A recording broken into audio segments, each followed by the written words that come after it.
On July 27, 1214, near Bouvines in northern France, armies met in a battle that still matters because it helped shape the balance of power in medieval Europe. Bouvines was not a single kingdom's private quarrel. It drew in kings, nobles, and cities tied together by feudal loyalties, rival claims, and fragile alliances. At the center stood the French king, Philip II, under pressure to defend royal authority. Opposing him was a coalition led by Emperor Otto IV and powerful regional allies. The conflict grew from years of struggle over lands in France and the wider Angevin world. Control of castles, vassalage, and prestige mattered as much as territory. For Philip, the campaign was a test of royal consolidation. For his enemies, it was a chance to check French expansion before it became irreversible. The leaders were not abstract symbols, but men under strain. They depended on nobles who expected rewards, soldiers who expected pay or plunder, and allies who could waver. The armies were built from knights, infantry, crossbowmen, and mounted retainers. Armor was uneven, weapons were practical, and logistics were always a race against hunger and fatigue. Campaigning in summer meant dust, heat, and long marches. Men and animals needed water, forage, and rest, and every delay could weaken morale before the fighting even began. As the two sides converged, scouts and messengers carried urgent news through the countryside. Small decisions about roads and bridges helped determine where the armies would finally meet. The battlefield lay on open ground near Bouvines, with fields, ditches, and a few natural obstacles. The terrain was not dramatic, but it favored disciplined formation and close coordination. Weather likely added its own pressure. Bright summer light and dusty ground would have made movement visible, while heat and noise made command harder as ranks closed. Philip's side appears to have trusted cohesion and steadiness. The coalition seems to have expected a more forceful strike, hoping to unsettle the French line early. The opening phase likely began with probing attacks and pressure along the line.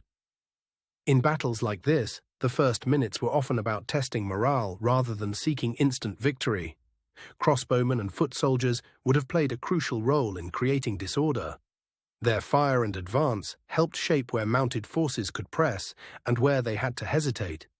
The battle's pressure point emerged when the fighting concentrated around key sectors of the line. Once one part strained, nearby units had to decide whether to hold, shift, or break. At such moments, command mattered less than timing.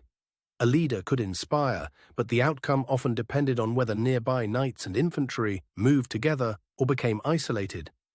Philip's position was dangerous enough that the fight around him became a symbol of the day. Medieval chroniclers later emphasized this pressure because royal survival carried enormous political weight. The coalition tried to exploit openings with mounted action and coordinated pushes, but the battlefield was crowded and momentum could vanish quickly when horses, men, and terrain interfered. The decisive movement came as the French line found a way to stabilize and then advance. Once the coalition lost its rhythm, the battle shifted from contest to pursuit. That shift did not happen in a single instant. It was the result of repeated local advantages, better cohesion, and the inability of the opposing side to regain control. As the coalition line weakened, some units began to withdraw in disorder. In medieval battle, retreat could turn rapidly into collapse when comrades lost confidence.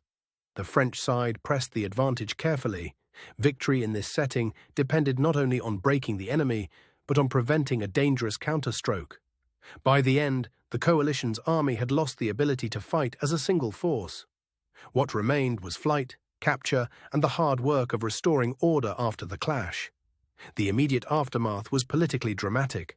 Philip's survival and success strengthened the French crown, while his opponents faced the consequences of a costly defeat. For prisoners and nobles, the battle's end meant negotiation as much as punishment. Ransom, allegiance, and reputation remained central to how medieval war was concluded. In the years that followed, Bouvines helped reinforce the authority of the French monarchy. It also weakened the coalition that had hoped to contain royal expansion. The battle's importance was not only military, it influenced how rulers, nobles, and chroniclers understood kingship, loyalty, and the reach of central power. For England and the Empire, the defeat had lasting consequences.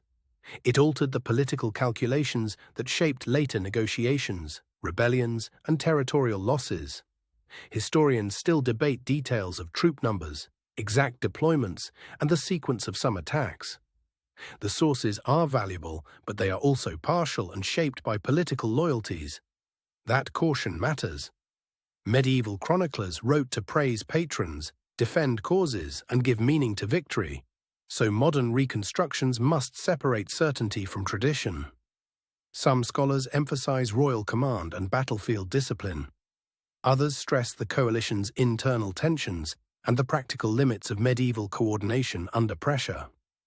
The battle also invites caution about hero stories. Medieval victories were collective events, shaped by terrain, timing, and the endurance of many ordinary fighters. Bouvines remains memorable because it was both local and far-reaching. A field in northern France became a turning point in a much larger struggle over authority. Today, the battlefield is quieter than the chronicles suggest. Farms, roads, and open land now cover the ground where armies once converged in summer heat. Standing there now, it is easier to see how ordinary the place looks. That ordinariness is part of the lesson. History often turns on landscapes that seem almost unchanged. Bouvines endures because it connects power and place. The battle reminds us that medieval Europe was shaped not only by crowns, but by roads, fields, and fragile alliances.